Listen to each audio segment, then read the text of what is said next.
ijuru ryo nzarijyamo, riye na fe ijuru ryo ngomba kurijyamo.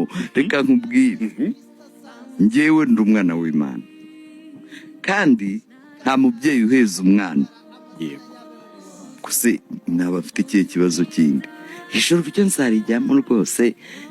Ibyo ngibyo mu bintu nshidikanyaho ntabwo cyo kirimo.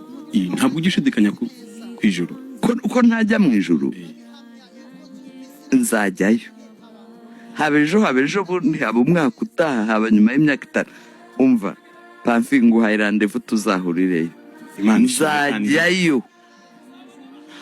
Sinzi uzatanga undi kugenda, ariko nizeye ko ari jyewe, wowe uracyari umwana ndetse rega nibyo. Ni abana bashyingura ababyeyi, ntabwo ababyeyi aribo bagomba gushyingura abana. Uriya tugomba kujya tunabaho dutekereza ngo hano turi muri misiyo. Iyo misiyo nirangira tuzatega indege dutaye. Ubwo bivuze ngo ntabwo utinya urupfu, rero rufata nk'indege kucyura?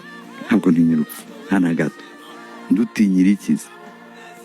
Ni ikibazo cy'uko umaze imyaka myinshi mu isi, wabonye benshi bapfuye gatuma wishira, cyangwa hari indi mpamvu y'ibyiringiro byawe gutera kudatinya urupfu?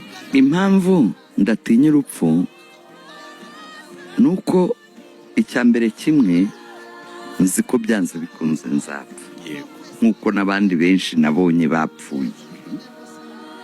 Ikindi, jyewe nizeye mu myizerere yanjye ko nzajya kuruhuka.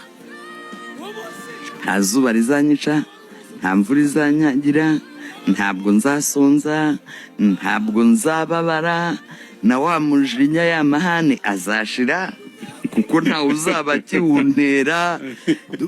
Nzi ko nzajya kuruhuka.